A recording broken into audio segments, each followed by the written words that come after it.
Tim an opportunity to listen to what we've been doing and hear from everybody, and just sort of give him a little bit of background.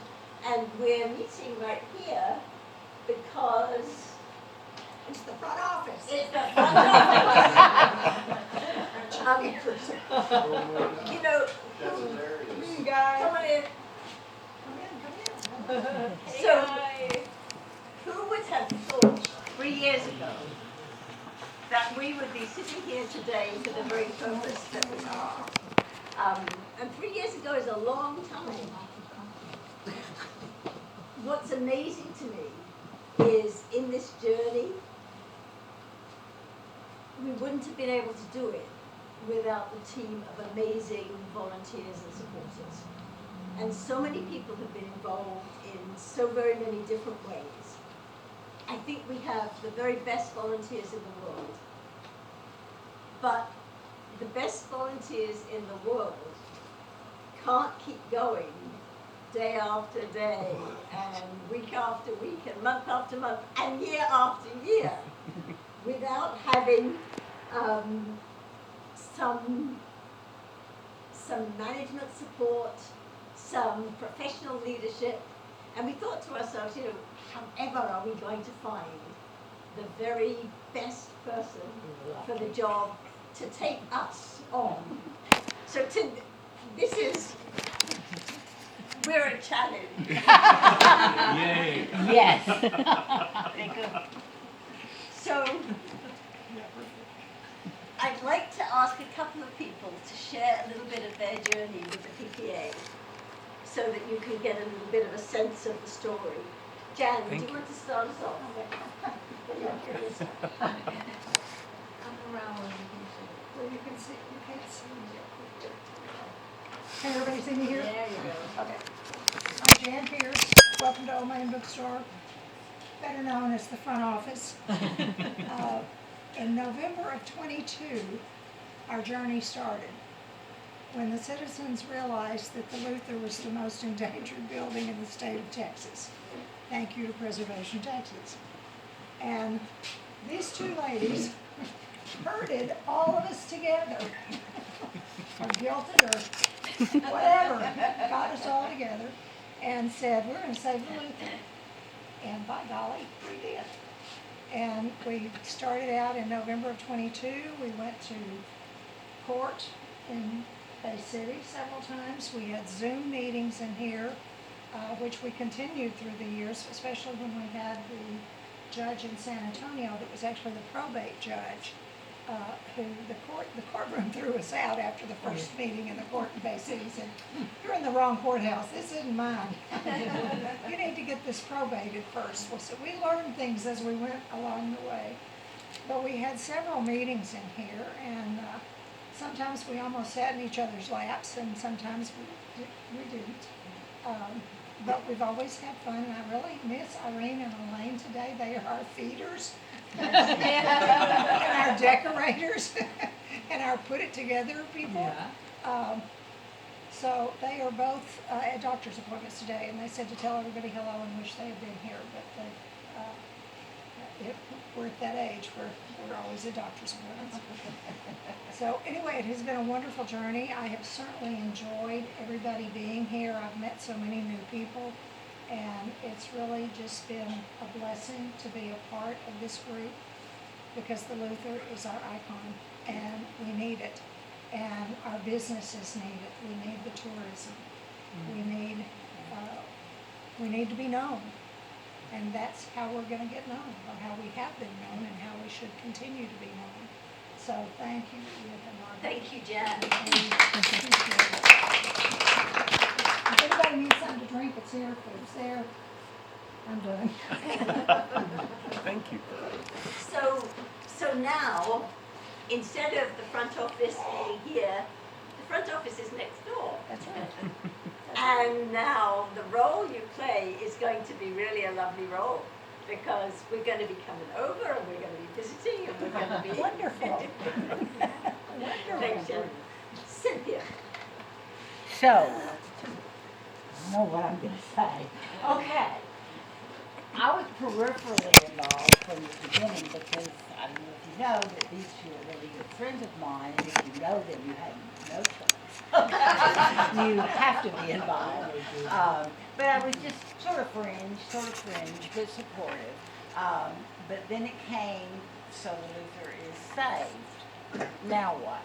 And why someone as unorganized as me is to talk about getting organized, I'm not sure.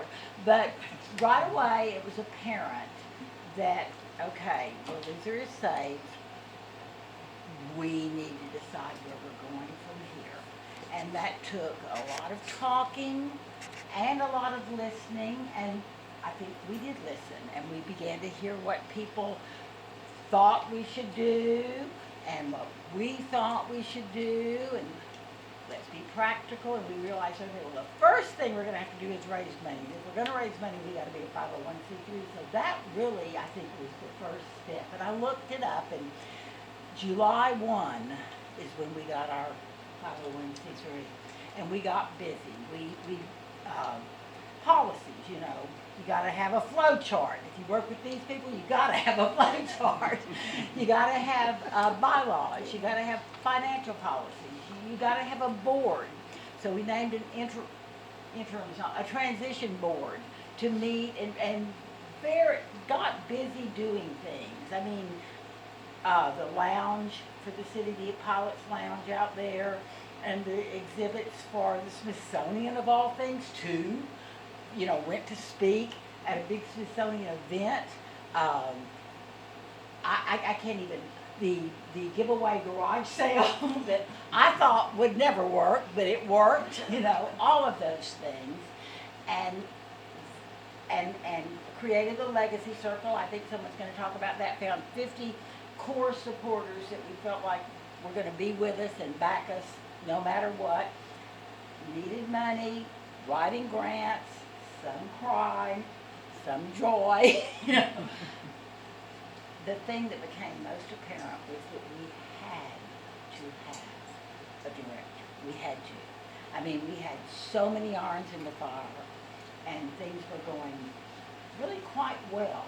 And we were forming lots of good new partnerships, enriching old partnerships, and all of a sudden, from being these two little trouble rabble-rousers, all of a sudden, PPA is like everybody loves us and wants us to do things and fix things and, you know, save things. So we needed help, and that's our help, and that's my organization.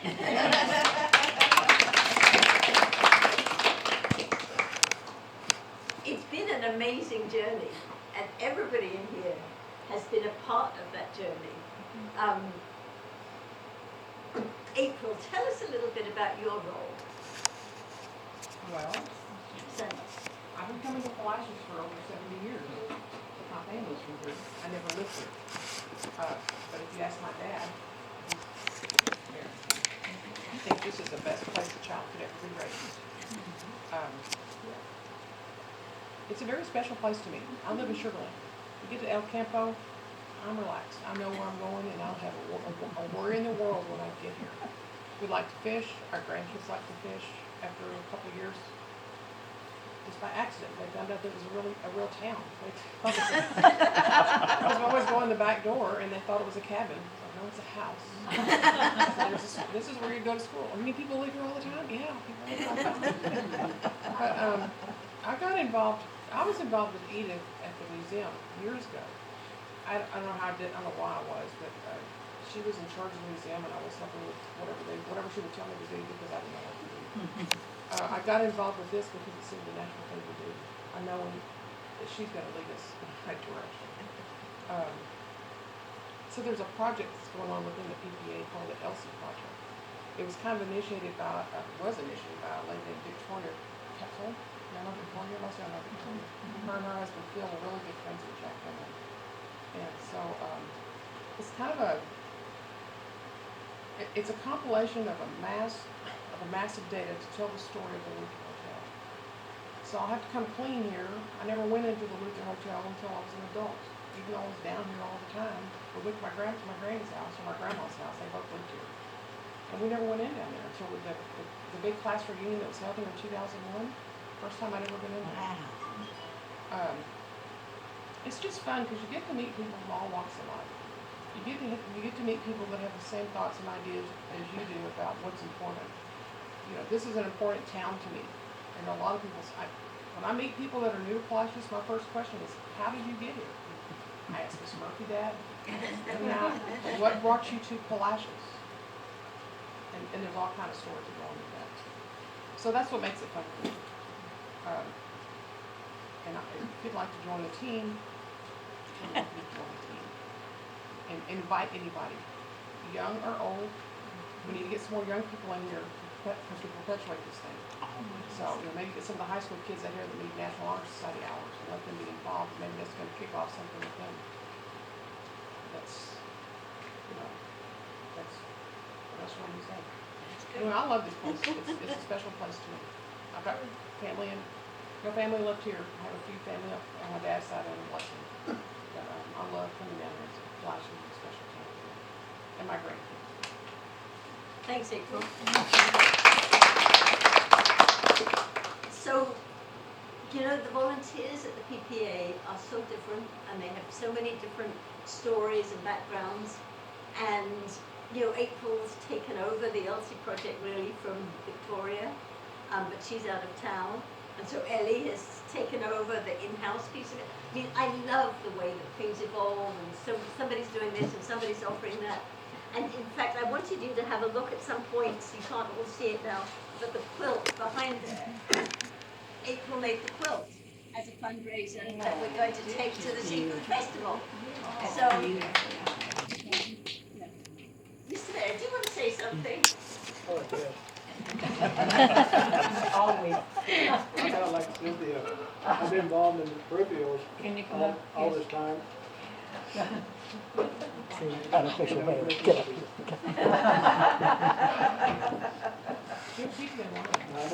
Absolutely. And, I think I've told you this story whenever I was running for mayor. I was watching my father-in-law at night over in Victoria before he died, and I'd go to mass over there, and Dee would contact me on Facebook and says, "Hey, these two want to meet me." And I was going to think of something to say, but Dee would know I'm lying. and so I stopped and met him at that point. Yeah. And I've enjoyed him ever since. I don't do much, but when they tell me to be somewhere, I try to be there. Which is a lot. I mean, having a mayor supporting us. Okay? And Tim, I'm glad you're here. All right, glad to be here. Thank you. Take some of the heat off of us. I'll do my best. So you can tell really how important it is, first of all, not to lose what we've got, but to transform what we've got into something even better. And that's really why I'm so excited that Tim has joined our team. He said to me just now, I had a list of 10 things today and I've just done them. Yes! Tim, would you like to share Your 10 something things. from your point of view? Oh, well, sure. Wow, thank you all for this. This is lovely, Jan. I like the front office. You're now the commissary. This is good. And I'm going to get right in front. Hi, I'm Tim Hornback. I started a couple weeks ago, I think October 1st. So hit the ground running. Then I said, hey, I need a vacation. Would you repeat your last name slowly? Slowly, of course. My last name is Hornback. Hornback. 2 small words shoved together.